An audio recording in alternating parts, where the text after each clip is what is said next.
예, 오늘 우리가 볼 누가복음 7장 5절 6절 특별히 6절은 내용적으로는 잘합니다만 보통 우리는 믿음이 겨자씨만큼만 있으면 이 산을 명하여 여기서 저기로 옮기라 해도 옮길 것이요 너희가 못할 것이 없으리라. 산을 옮긴다라고 하는데 익숙해져 있습니다. 뽕나무가 뭐 뿌리째 뽑혀서는 성경을 그렇게 자주 읽지 않는 자는 이게 성경에 있었나라고 생각하는 사람들도 혹시 있을지는 모르겠습니다. 우리 교회는 없을지라고 생각되어지는데 오늘 우리가 읽는 보는 겨자씨 한 알만한 믿음과 거의 동일한 의미의 말씀이 요한복음에는 없지만 마태복음과 마가복음에서도 발견되어지죠. 그것을 먼저 한번 살펴보고 오늘 본문을 보기를 원합니다. 마태복음 17장 20절, 마가복음 11장 23절, 그리고 오늘 우리가 볼 주된 본문인 누가복음 17장 6절을 함께 봅시다. 마가복음 10장 20절 한번 읽겠습니다. 가라사대 너희 믿음이 적은 영혼이라 진실로 너희에게 이르노니 너희가 만일 믿음이 한 겨자씨만큼만 있으면 이 산을 명하여 여기서 저기로 옮기라 해도 옮길 것이요 또 너희가 못할 것이 없으리라. 마가복음 11장 23절 내가 진실로 너희에게 이르노니 누구든지 이 산더러 들리어 바다에 던지우라 하며 그 말하는 것이 이룰 줄 믿고 마음에 의심하지 아니하면 그대로 되리라. 그리고 오늘 17장 6절은 너희에게 겨자씨 한 알만한 믿음이 있었다면 여기에 겨자씨 한 알만한 하고 마태복음 17장에 나오는 한 겨자씨만큼 하고 똑같은 단어입니다. 그렇죠? 그래서 같은 번역을 했으면 좋겠는데 어쨌든 한 알만한 믿음이 있었다면 이 뽕나무더러 뿌리가 뽑혀 바다에 심기우라 하였을 것이요 그것이 너희에게 순종하였으리라. 이 세 종류의 말씀은 믿음에 대해서 믿음의 능력에 대해서 말씀하고 있는 그래서 그 본질적인 의미는 동일합니다. 제가 오늘 이것을 서론에서 끄집어내는 것은 그럼에도 불구하고 동일한 의미를 갖고 있음에도 불구하고 각자 독특하게 이 성경 본문이 있는 곳에 들어가면 다시 말해서 전후 문맥 속에서 보면 조금씩 다 다릅니다. 다시 말해서 배경이 다르면 의미도 달라지는 거죠. 물론 본질적인 의미는 똑같습니다만 전후 문맥에 따라서 의미가 조금씩 달라진다는 것은 적용도 달라진다는 뜻입니다. 마태복음 17장 20절의 말씀은 무엇이 배경입니까?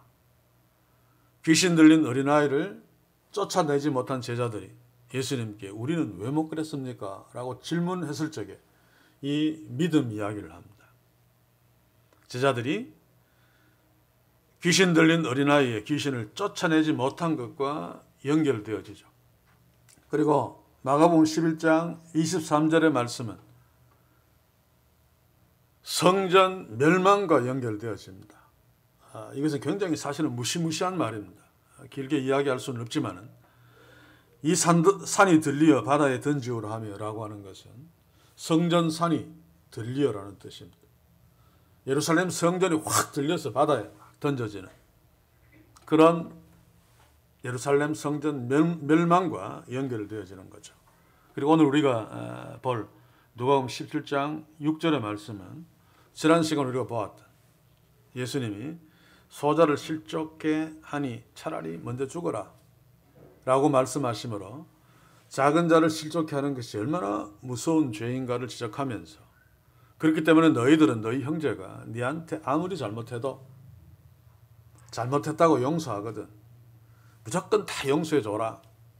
하루에 7번이라도 다른 버전에서는 70번씩 7번이라도 용서해 줘라 라고 주께서 제자들에게 명령했을 적에 제자들은 랍비들도 3번은 꼭 용서해 주라고 했지만 4번째는 용서해 주지 말라고 했는데 어떻게 우리 인간이 하루에 지한테 7번까지 계속 잘못하는 인간 아무리 회개한다 할지라도 그들은 대한민국을 몰랐겠습니다만 대한민국에도 3세판밖에 없는데 이게 말이 됩니까?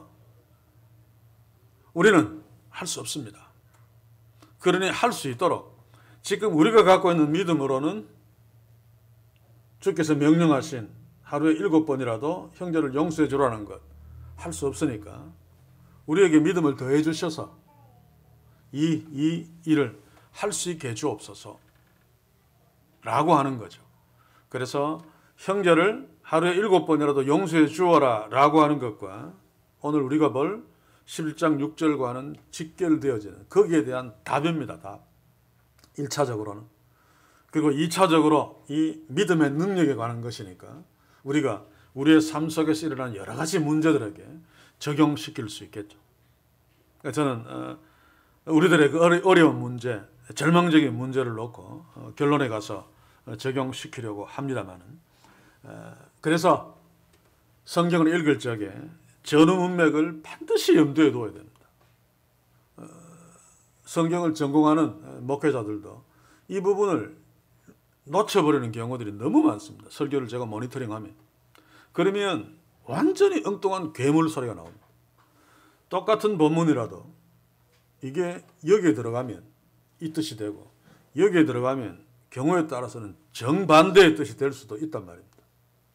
그래서 성경을 읽을 적에 앞의 내용들을 계속 염두에 두면서 현재 본문이 앞의 내용과 어떻게 연결되어지는가를 살피면서 읽어야 되고 그 본문들을 읽으면서 우리가 성경을 처음 읽는 것이 아니니까 그 뒤에 나오는 내용들에게 어떤 영향을 주고 있는가까지 의식하면서 성경을 읽는 훈련을 해야 됩니다.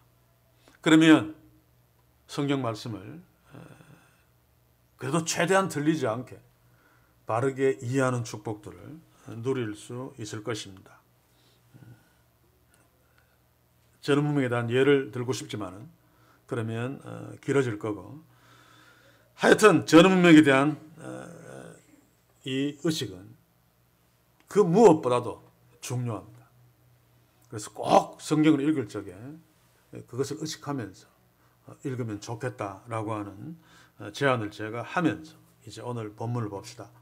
오늘 본문도 앞에서 이야기했듯이 작은 자들을 실족케 하면이라고 하는 그 내용을 염두에 두시면서 읽어야 됩니다. 그 본문과 연결되어 있기 때문에. 자, 5절을 한번 읽어봅시다.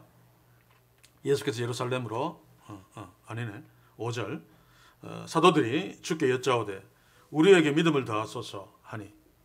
자, 여기에서 우리가 가장 먼저 체크할 것은 사도들이라고 하는 용어입니다. 바로 11장 1절에서 예수께서 제자들에게 이르시되 라고 말했는데 누가가 표현한 거죠. 예수님이 제자들에게 말했다. 그런데 5절에 와서 갑자기 사도들이라고 호칭이 바뀌어 버립니다. 자, 여기서 사도는 아포스톨로스인데 문자적으로는 보냄을 받은 자입니다. 그런데 복음서에서 또 사도행전에서 또 서신서에서 이 아포스톨로스는 특별한 의미로 쓰이죠. 보냄을 받은 자라고 하는 일반 명사입니다만은 신약 성경에서는 12제자, 물론 가룟유다는 빠집니다만은 12제자 그리고 바울까지 포함해서 요들에게만 적용되어집니다. 물론 예외로 바나바도 사도라고 표현합니다만 그러나 바나바에게 사도라고 표현한 것은 12제자와 바울에게 사도라고 표현한 것과는 조금 다릅니다. 좀 넓은 의미에서죠. 아무튼 사도라고 하는 것은 초대교회 이후 오순절의 성령이 임하고 난 뒤에 제자들이 사도로서 세상에 보냄을 받죠. 복음을 전파하고 기적을 행하고 교회를 세우는. 그러니까 이때가 제자들이 사도입니다. 예수님과 같이 있을 이때는 사도가 아니죠. 그럼에도 불구하고 지금 누가는 이들을 사도라고 부르고 있습니다. 왜냐하면 이 누가복음을 읽는 자들은 오순절 이후에 이 제자들이 사도로서 복음을 전하고 주의 일을 잘 감당하고 교회를 세우고 순교까지 주를 섬겼다는 것을 알고 있는 자들이죠. 그것을 전제하고 있습니다. 제가 사도행전 전제하고 있습니다. 그래서 누가가 여기에서 갑자기 사도라는 말을 쓰는데 이 사도라는 말은 복음서에서 누가만 썼던 용어입니다. 사도행전에 많이 나오겠죠. 자, 누가복음 9장 10절에도 보시면 사도들이 돌아와 자기들의 모든 행한 것을 예수께 고할 때에 데리시고 따로 베세다라는 고을로 떠나가셨으나, 여기에서도 제자들입니다, 사실은. 그런데 이 누가복음을 읽는 독자들을 위해서 이들이 나중에 사도된 자들이야 라고 상기시켜주는 거죠. 또 누가복음 22장 14절, 때가 이르면 예수께서 사도들과 함께 앉으사, 이것도 동일합니다. 지금 사도 아닌데 사실 제자들입니다. 그렇죠? 그런데 나중에 사도가 되었다라고 하는 것을 상기시키는 거죠. 사도행전 2장 37절에서 저희가 이 말을 듣고 마음에 찔려 베드로와 다른 사도들에게 물어가로되 형제들아 우리가 어찌할까 하거늘. 이때는 베드로도 사도고 다른 제자들도 사도입니다. 그렇죠? 보냄을 받아 사람들에게 복음을 전할 때 이들이 찔려서 베드로와 다른 사도들에게 어찌할꼬 라고 말했다고 누가가 베드로와 다른 사도들을 사도라고 부르고 있죠. 제가 이 말을 하는 이유는 지금 누가도 아마 그런 의도를 했을 것입니다. 너희들이 지금 초대교회 성도들이겠죠. 누가복음 읽으면서 이들이 사도인 것을 너희가 알고 있다. 정말 놀라운 주의 일들을 감당했던 믿음 정말로 좋은, 그러나 그들이 지금은 믿음이 하나도 없는 형편없는 제자들이었어 라고 하는 것을 보도록 하고 있는 것입니다. 사실 이들은 나중에 보겠지만 자기들은 좀 잘난 줄 압니다. 그래서 내가 믿음이 좀 있는데 이거 하루에 7번이라도 용서해 주라 그러니까 이게 말이 되나. 그래서 믿음을 더 주면 용서하겠다가 아니고 말도 안 된다는 뜻입니다. 그래서 약간 비꼬는 성격이 있죠. 우리에게 믿음을 더 하소서. 그러면 한번 순종해 볼게요. 뭐 이런 상황입니다. 그런데 실제로 예수님이 제자들에게 너희에게 겨자씨 하나일 만한 믿음이 있으면이라고 한 것은 너희들에게는 믿음이 조금 더 없어 라고 하는 거죠. 이렇게 제자들은 주님과 함께 있을 적에는 정말로 쓸모없는 형편없는 존재들이었습니다. 기껏해야 누가 크냐라고 자기 출세할 생각만 하고 있는. 그런데 그들이 나중에 사도가 되었다는 거죠. 그래서 독자들에게 용기를 주는, 우리에게도 마찬가지입니다만, 예수님과 같이 있었던 주의 제자들 나중에 보면 다른 사람 다 예수님을 부인하고 도망가도 나는 죽어도 안 합니다라고 큰 소리치고 잘난 척했지만 예수님을 3번씩이나 부인하고 십자가 앞에서 다 도망갔던 자들이었음에도 불구하고 오순절 이후에 십자가를 위해서 생명까지 다 내어놓는 놀라운 사도로 바뀌어 하나님의 위대한 일들을 감당했다. 그러니 너희들도 지금 이 주의 제자들처럼 믿음이 겨자씨만큼만도 없는 형편없는 자라고 할지라도 낙심하지 마라.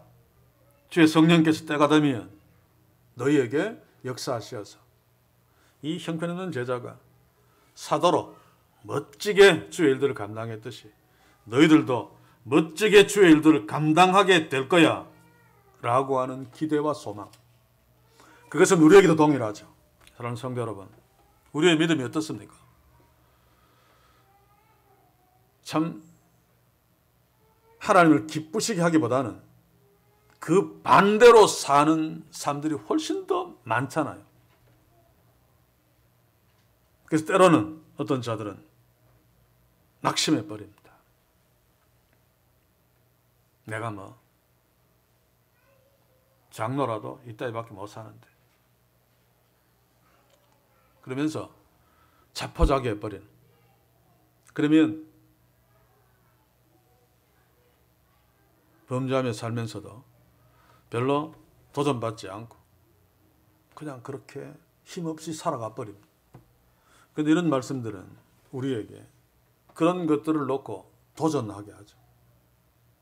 너희들도 지금은 아니라 할지라도 사도처럼 놀라운 일들을 감당할 수 있도록 주께서 준비하고 계셔 라고 하는 것.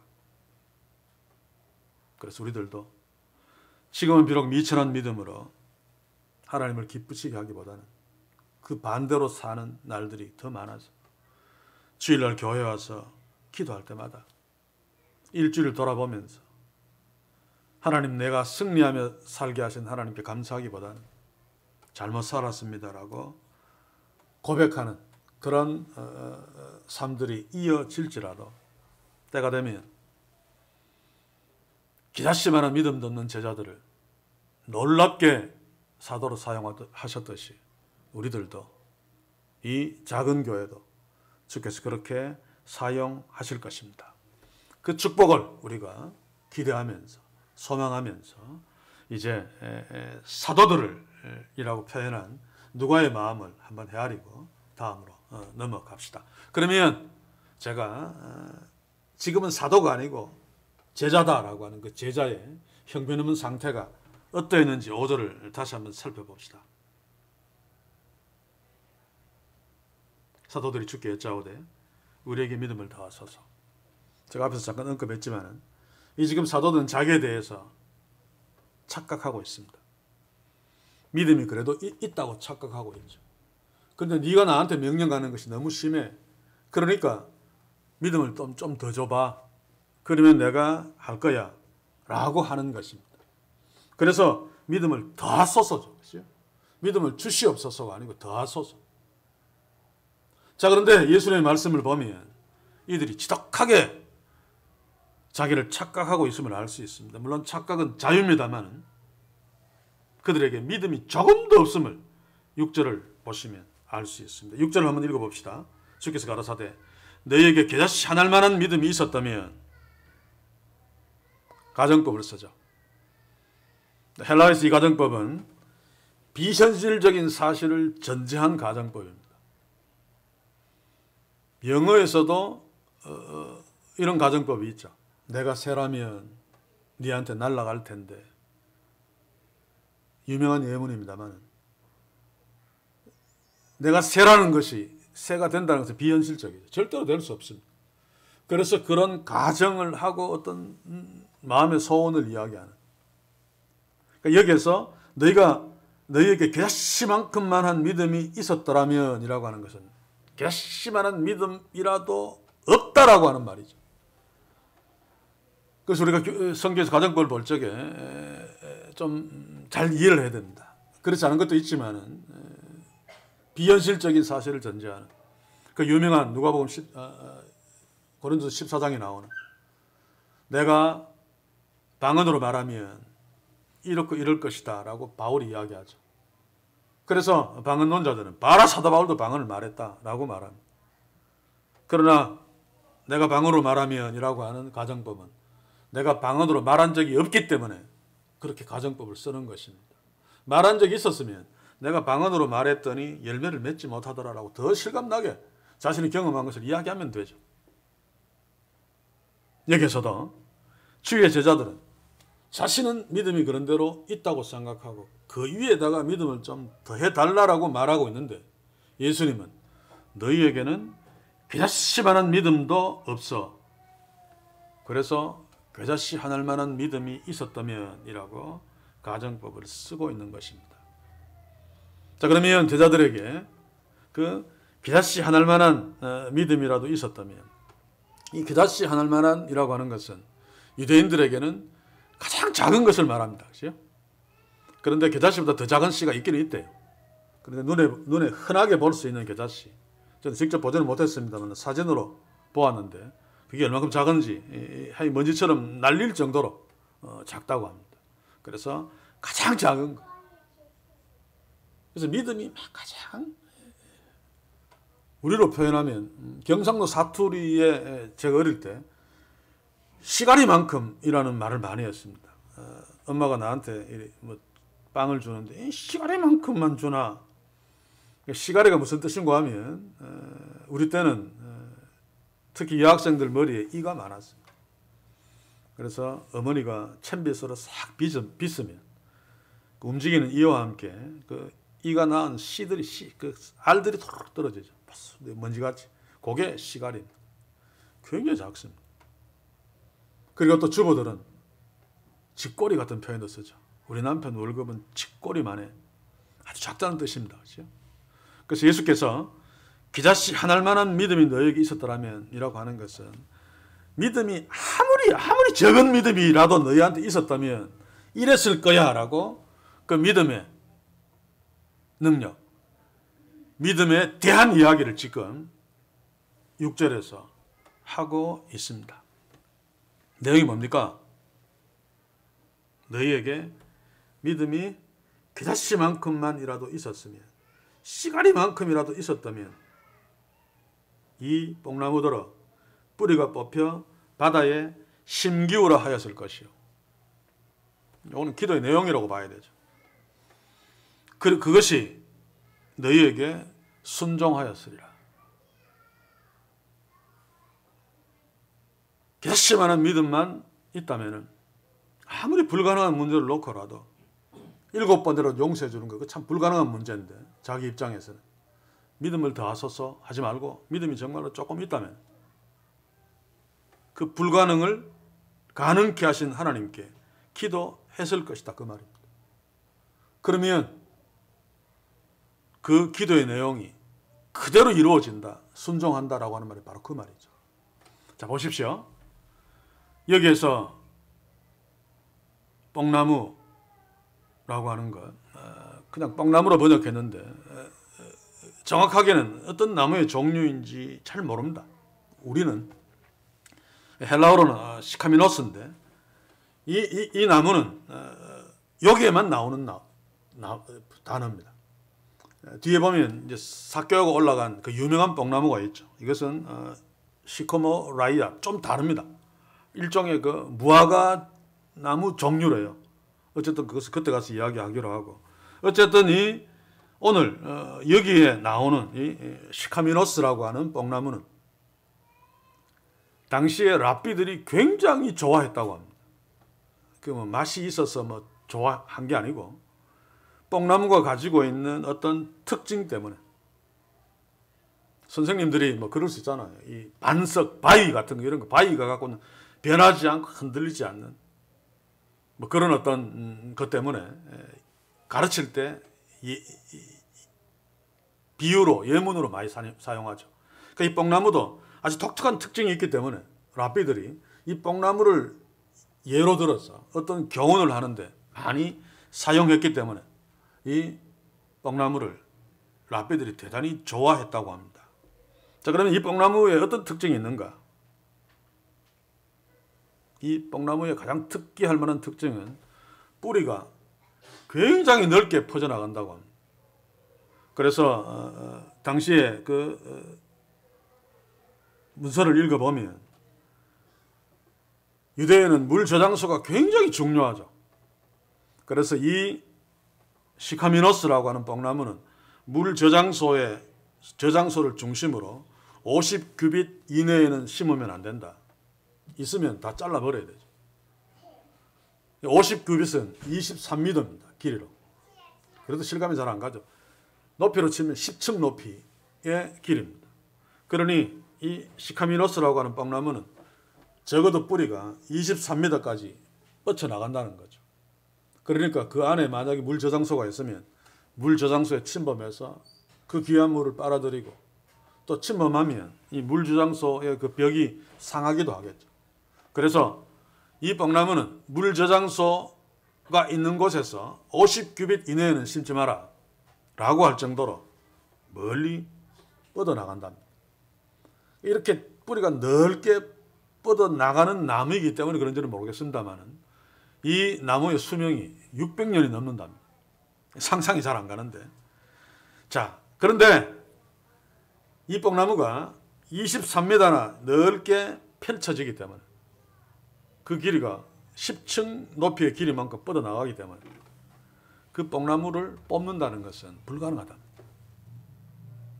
멀리 던져버리려면 잘라서 던져야지 뽑아서 던질 수는 없다는 거죠. 요즘같이 무슨 중장비가 있어가지고 확 집어가지고 쫙 끌어당기면 뽑을 수 있을까 모르겠습니다만, 그래서 이 뽕나무가 뽑힌다는 것은 불가능한 일입니다. 그리고 바다에 심겨올 것이다 라고 하는 그 바다, 이 바다에라고 번역된 달라스에는 바로 옆에 있는 그 근방에 있는 갈릴리 바다, 갈릴리 호수를 말하는 것이 아니고 아주 멀리 있는 지중해를 말합니다. 그래서 나무가 여기에서 뽑히는 것도 불가능한데 설령 뿌리째 뽑혔다 할지라도 그것이 지중해로 휙 날아가는 것은 더더욱 불가능하죠. 근데 거기에다가 또 본문에 보니까 예수님은 심기우라 하여도, 뽕나무가 바다에 심기울 수 있습니까? 그냥 던져져서 막 떠내려갈 수는 있어도 바닷물에 심기운다는 것도 말도 안 되는 이야기입니다. 지금 예수님이 말씀하고 있는 뽕나무가 뽑히어, 뽕나무대로 뿌리가 뽑혀 바다에 심기우라 라고 하는 이 내용은 말도 안 되는 불가능한 것이라는 말입니다. 자, 그런데 이것을 아무런 어떤 조건 없이 뽕나무한테 뽕나무야 뽑혀 저 지중해 바다에 날아가서 거기에 심겨라고 누가 말한다면 바보 등신입니다. 그렇죠? 말도 안 되는 이야기를 지금 하고 있거든. 그런데 예수님이 이렇게 말씀하시는 데는 무슨 조건이 있습니까? 너희의 믿음이 겨자씨 하나만큼만 있다면 이라는 것이 전제되어지고 있습니다. 겨자씨 하나만한 믿음이 있다면 이 말도 안 되는 일이 너희한테 닥쳤을 때 끝났다 라고 높은 데 올라가자,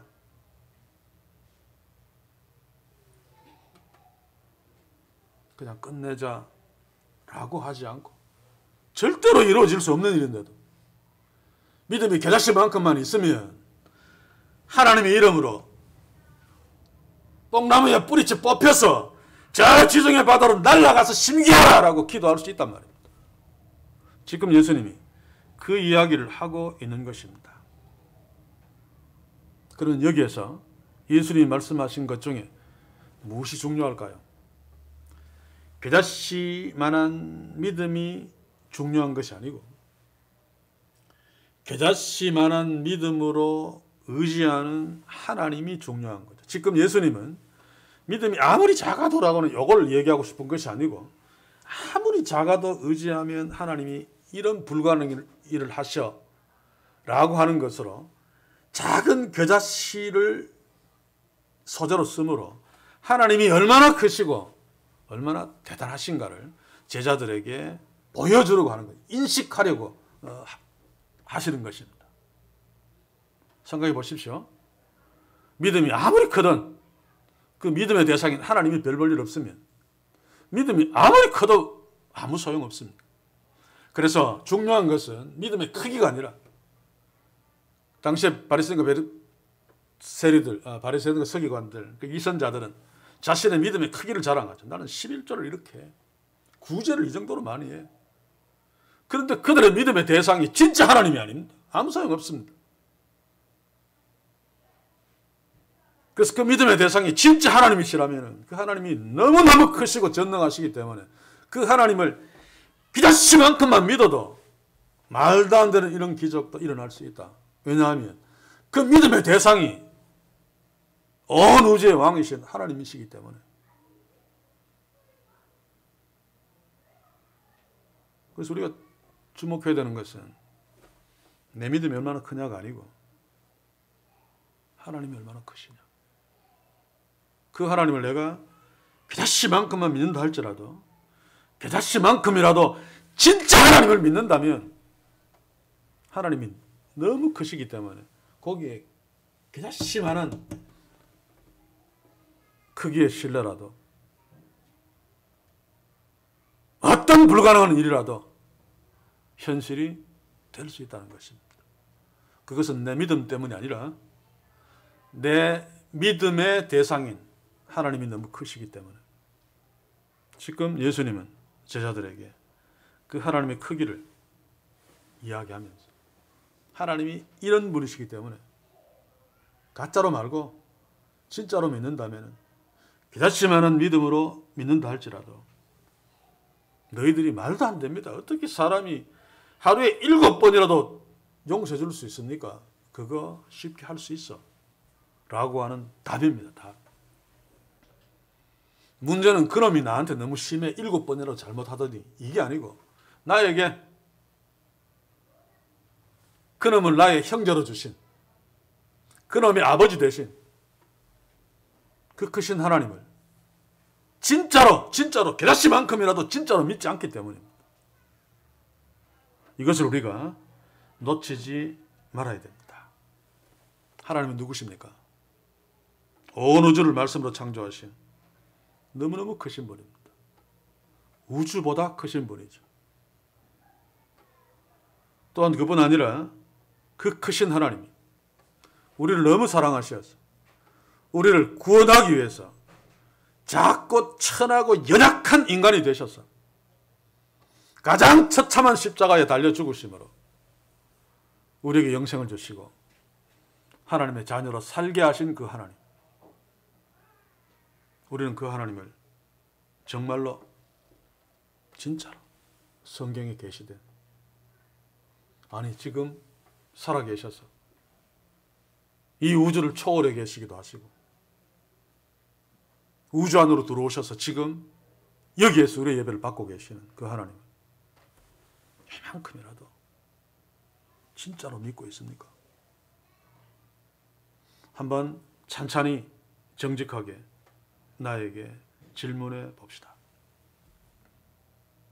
예수님의 말씀대로 진짜로 믿는다면 내가 생명을 포기할 수밖에 없을 정도로 말도 안 되는 절망적인 문제가 나한테 다가왔을 때라도 그냥 무너지지 아니하고 세상 사람들이 볼 때는 미친 짓이겠죠. 뽕나무가 뿌리채 뽑혀서 바다로 옮겨져 심기우라 라고 할 것이요. 기도할 것이요. 또 그 기도하는 믿음이 진짜 하나님을 겨자씨만큼만이라도 의지하는 믿음의 기도라면 내가 기도하며 명령한 그 명령을 이 뽕나무가 순종할 거야. 지가 알아서 확 뽑혀서 가서 바다에 탁 심겨 있을 거야. 물론 이 모든 것들은 과장법입니다만 실제로 하나님은 이보다 더 큰 일을 하시죠. 저는 성도 여러분, 문제는 이런 전능하신 하나님을 우리가 진짜로 조금이라도 진짜로 믿는가 라고 하는 것이 문제입니다.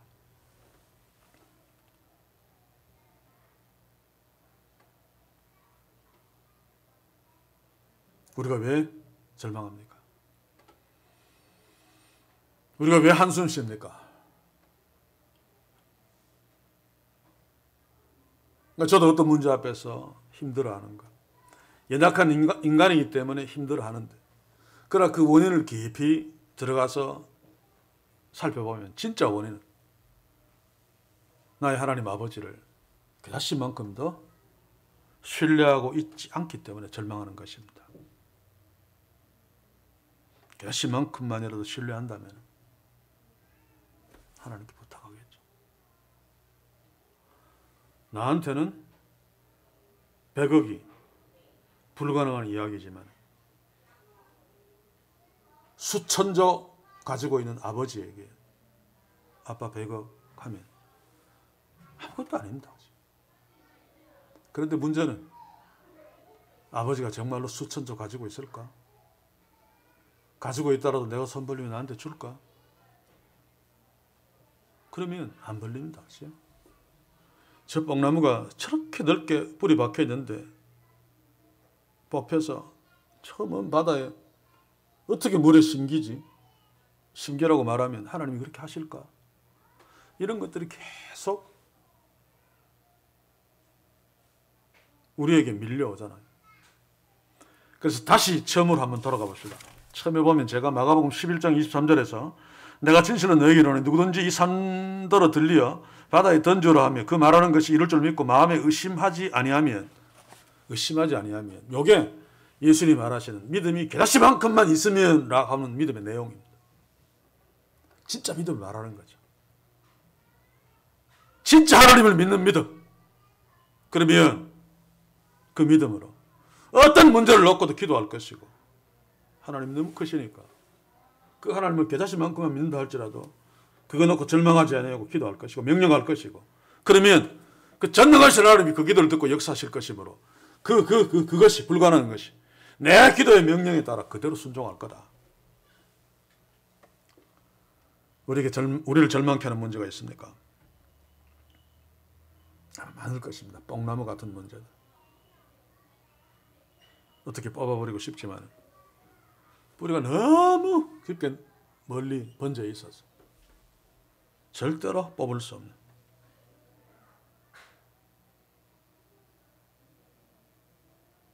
그 문제가 나의 건강일 수도 있고 나의 직장일 수도 있고 나의 사업체일 수도 있고 나의 자녀일 수도 있고 여러 가지 형태로 있을 수 있습니다만 여러분 물론 그것을 냉정하게 보긴 봐야 됩니다만 거기에 매몰되면 안 됩니다. 이 뽕나무를 어떻게 뽑을 수 있단 말인가? 불가능해. 맞습니다.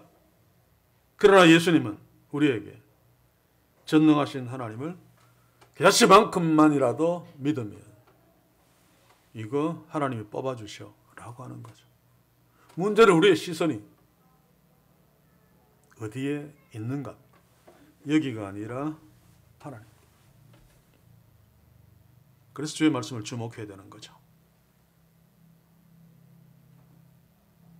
그래야지 가장 무서운 짓을 우리가 아니할 수 있습니다. 소자를 실족시키는 것은 실족시키기 전에 차라리 다른 죄를 지어서 사형당하는 것이 더 낫다라고 할 정도로 무서운 일인데 우리는 얼마나 많이 약한 자들을 무시하고 내가 모르는 상황 속에서도 얼마나 많은 자들을 실족시키고 있습니까? 이것은 바로 하나님을 신뢰하는 겨자씨만한 믿음이 우리에게 없기 때문입니다. 그래서 내가 형제를 70번이나 7번씩 용서해 줄 수 있을까? 삼세판도 안 되는데 그런 우리를 할지라도 하나님을 정말로 믿는다면 하나님께 엎드려 내가 형제를 70번씩 7번이라도 용서해 줄 수 있도록 역사해 주옵소서. 하나님께서 그렇게 할 수 있도록 우리를 변화시켜 주신다는 말입니다. 이제 말씀을 정리하기를 원합니다. 마태복음 5장 25절에서 28절 한번 읽어봅시다.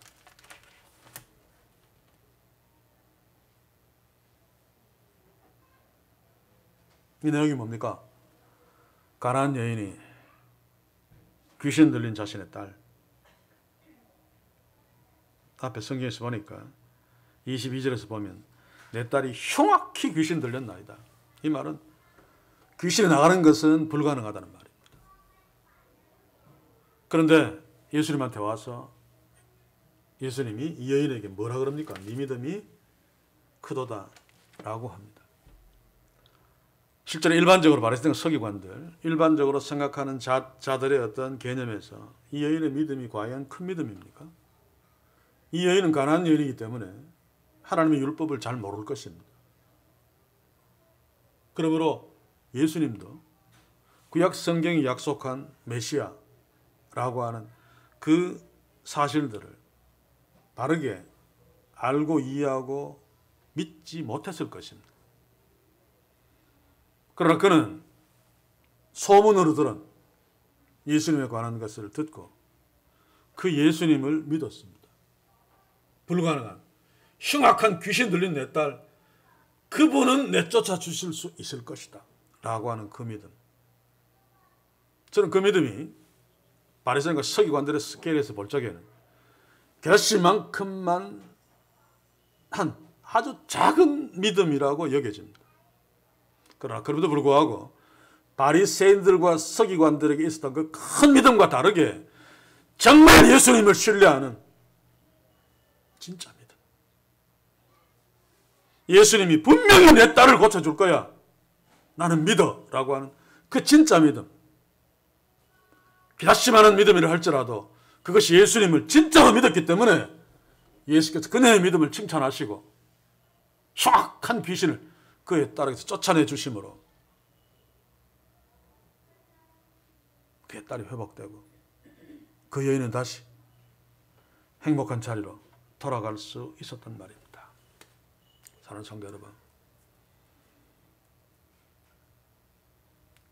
자녀에 대한 무게가 없는 부모가 되겠습니까? 그 자녀를 걱정하면서 우리가 기도합니다만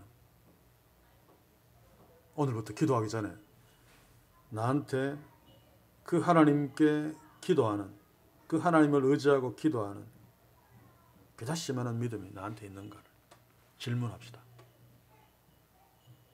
그리고 이 여인처럼 그다시만한 믿음이라 할지라도 성경을 목사만큼 많이 하는 것도 아니고 그래도 겨자씨만큼만 한 믿음이라 할지라도 이 여인처럼 예수님을 진짜로 믿고 신뢰함으로 그분께 나아가서 내 딸의 병을 고쳐주옵소서 라고 간구함. 말도 안 되는 이야기지만 뽕나무가 뿌리째 뽑혀서 바다에 심기게 하소서 라고 기도하면 우리 주께서는 반드시 응답해 주실 것입니다. 우리 자녀의 문제를 해결해 주시고 새롭게 세워주시고, 그러므로 부모된 우리가 하나님이 고쳐주시고 회복시켜주고 새롭게 세워주신 우리의 자녀들 인하여 한숨이 찬성으로 배달 것입니다. 이 축복이 우리에게 그다시만한 믿음, 그러나 진짜로 하나님을 신뢰하는 믿음으로 우리 가정에, 우리에게, 우리 자녀들에게 풍성하기를 주의 이름으로 간절히 소원합니다. 그리고 또 한 가지, 한 절만 더 봅시다. 누가복음 18장 35절에서 40절.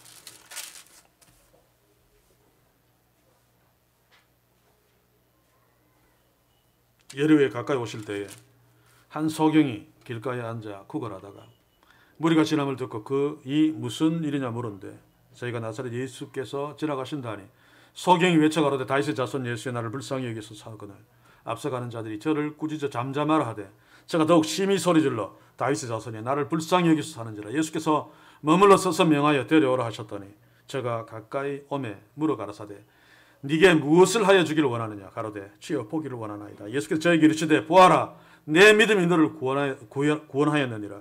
곧 보게 되어 하나님께 영광을 돌리며 예수를 좇으니 백성이 다 이를 보고 하나님을 찬양하니라. 자, 여기에 등장하는 소경.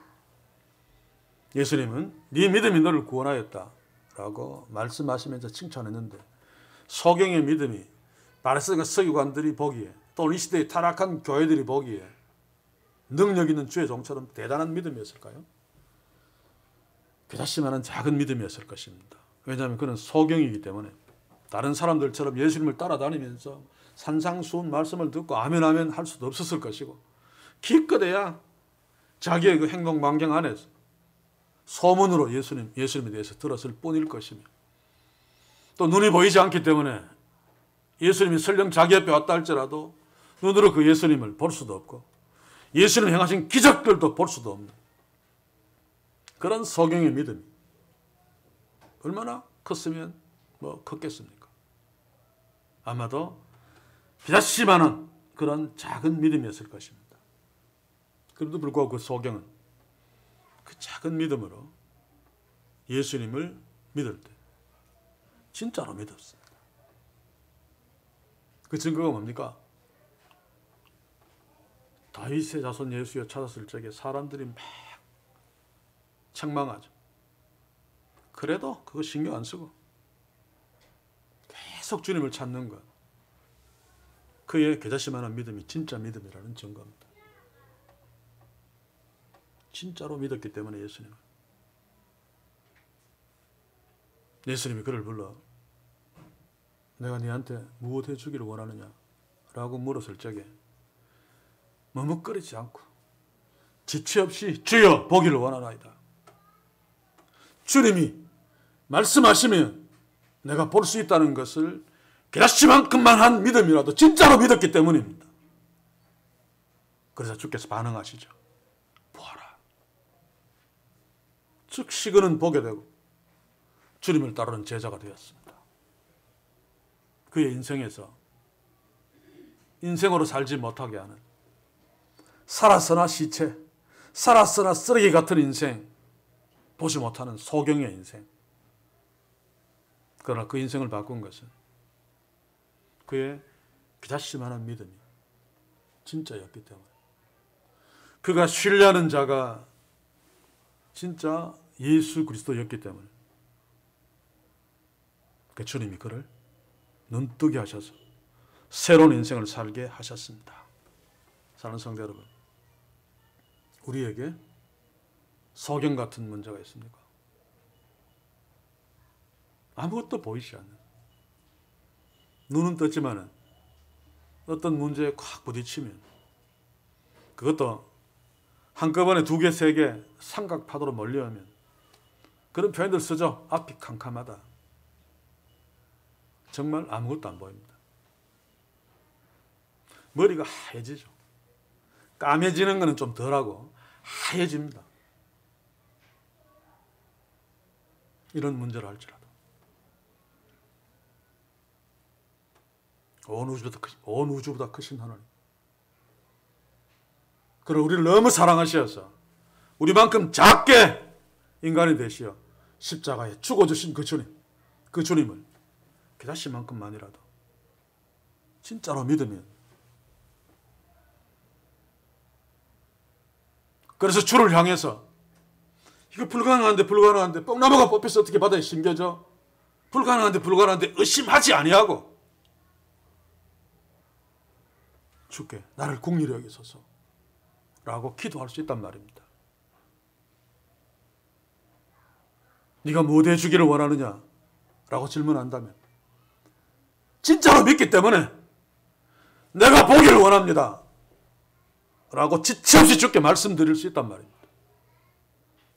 그러면 내가 믿는 믿음이 아무리 연약하고 작고 그래도 진짜로 믿기 때문에 그 진짜 주님이 우리에게 보아라 라고 말씀하시므로 소경으로 인하여 무너질 수밖에 없는 나의 인생, 나의 삶이 눈뜨고 주님을 따라가는 축복의 역사로 바뀌게 될 것입니다.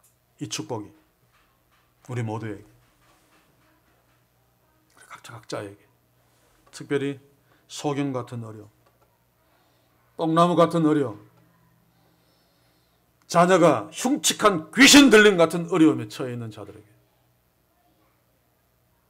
성령께서 겨자씨 같은 믿음만이라도 하나님을 진짜로 믿게 하심으로 기도케 하시고 이런 놀라운 역사가 일어나는 축복이 있기를, 풍성하기를 주의 이름으로 간절히 소원합니다. 기도합시다. 주여, 우리의 문제는 아무리 기도해도 하나님이 들어주시지 않는다가 아니라 내가 기도하는 그 하나님, 비다시만큼이라도 진짜로 믿지 못하고 기도했기 때문임을 오늘 말씀으로 확인합니다. 제 성령이여, 우리 어리석음, 우리 연약함을 돌아보소서. 이제라도 주의 말씀 앞에 서서 살아계신 하나님 앞에 서게 하시고 나를 위해 십자가에 죽으시고 부활하신 주님 앞에 서게 하셔서 아무리 내 문제가 뿌리 깊이 넓게 내린 뽕나무 같은 문제라 할지라도, 아무리 내 문제가 아무것도 볼 수 없는 소경 같은 문제라 할지라도, 아무리 내 자녀의 문제가 흉측한 귀신 들린 불가능한 문제라 할지라도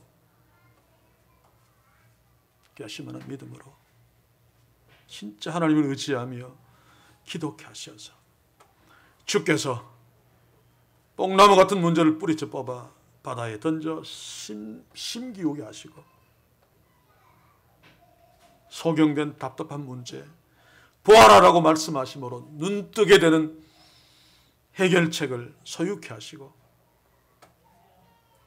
흉측한 귀신 들린 딸처럼 어찌할 수 없는 자녀의 문제도 주께서 해결해 주시어서 감사 찬양으로 주님 앞에 서는 그런 축복들을 우리의 가정에, 우리 모두에게, 특별히 어려움 앞에 있는 지체들에게 내려 주시옵소서. 풍성케 하여 주시옵소서. 예수님의 이름으로 기도하옵나이다. 아멘.